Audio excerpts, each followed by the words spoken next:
Bonjour à tous, bienvenue chez Sport Aventure Avenue Nautique. Aujourd'hui on vous fait cette petite vidéo pour vous faire un petit guide d'achat, comment choisir sa planche de surf. Donc le premier paramètre qui est très important à prendre en compte, c'est votre gabarit. Selon votre poids, vous n'allez pas prendre le même volume de planche. La taille est très importante dans le choix d'une planche de surf, mais ce qui est vraiment le plus important, c'est le rapport entre la longueur, la largeur et l'épaisseur, ce qu'on appelle le volume. Par exemple, si vous faites 80 kg, vous allez avoir du mal à surfer sur une planche en 30 litres, à moins que vous soyez un surfeur expert. Il faudra plus partir sur 40 litres, voire plus. Donc je vais commencer par vous présenter les planches en mousse. Donc les planches en mousse, elles sont vraiment destinées à un surfeur débutant qui n'a jamais surfé ou qui est dans ses premiers mois de surf. Donc ça, c'est vraiment la porte parfaite pour aller surfer à la cano dans les petites vagues, pour apprendre, pour rester dans les mousses. Ce qui est intéressant avec ces planches-là, c'est qu'elles sont molles, elles sont pas dures, donc il y a moins de chances de se faire mal. Donc ces planches-là, elles ont beaucoup de volume. Comme je vous disais, elles sont très stables, vous voyez qu'elles sont assez épaisses, qu'il existe différentes tailles de planches en mousse, mais elles sont souvent très longues pour apporter vraiment une bonne stabilité aux débutants et pour l'accompagner justement dans l'apprentissage de tous les réflexes qui seront nécessaires à pouvoir passer sur une planche avec un petit peu moins de volume, un petit peu plus courte. On va passer au longboard. Donc le longboard, vous voyez que c'est une planche qui est également assez longue. Si on la sort, vous pouvez voir qu'il y a quand même pas mal de volume. C'est une planche qui est assez épaisse, qui est assez large. Là c'est vraiment parfait parce que même s'il n'y a pas une grosse puissance de vague, on peut réussir à glisser justement sur des petites vagues. C'est vraiment une très bonne transition entre la planche en mousse qu'on a vue un petit peu plus tôt et les planches évolutives. On a toujours une très bonne stabilité. Par contre, ce sera un petit peu plus manœuvrable et un petit peu plus rigolo à surfer que la planche en mousse qui elle sera vraiment ancrée, vraiment très stable, un petit peu lourde dans l'eau. Donc voilà, le longboard c'est vraiment soit pour un surfeur intermédiaire qui veut aller dans des petites vagues, qui veut commencer à vraiment prendre des vraies vagues, faire ses premiers virages ou s'amuser sur une borne un peu plus joueuse qu'une planche en mousse, ou alors un surfeur confirmé expert qui lui va vraiment rechercher la performance sur ce type de planche en allant faire des nose rides ou en allant dans des plus gros spots un petit peu plus durs type point break ou reef break. Donc en termes de budget sur le longboard on est forcément un poil plus cher qu'une planche en mousse parce qu'on est vraiment sur des matériaux qu'on retrouvera d'ailleurs sur tous les autres types de planches. Après voilà, hein, selon les marques, selon les matériaux utilisés, selon la robustesse, les performances, vous allez retrouver un petit peu de tous les prix sur ce genre de planche là.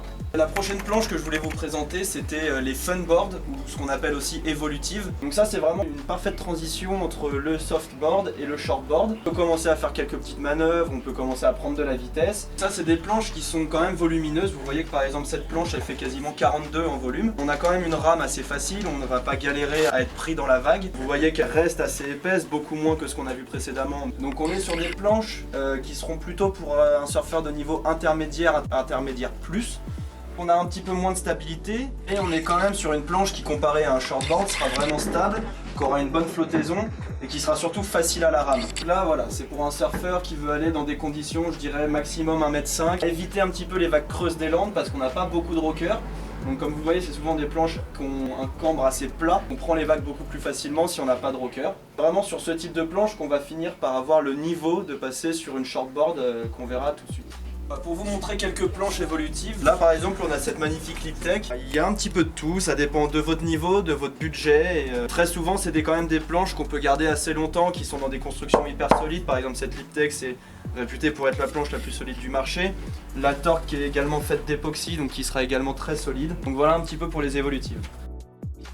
Maintenant je vais vous présenter des boards qui seront un peu plus courtes, moins volumineuses, qui seront plutôt destinées à un surfeur de niveau confirmé. Confirmé pourquoi? Parce que la rame sera beaucoup moins facile, le fait d'avoir moins de volume, il va falloir pagayer beaucoup plus fort, et aussi au niveau du take-off on sera beaucoup moins stable. Donc là je vais vous présenter les fiches, on les remarque parce qu'ils ont cette forme de tail en poisson. On est sur un shortboard, on est sur des planches qui sont souvent un petit peu petites, mais le fait d'avoir cette forme de tail et un petit peu de largeur quand même plus que sur un shortboard typé performance, on a un petit peu plus de facilité à la rame, un petit peu plus de stabilité.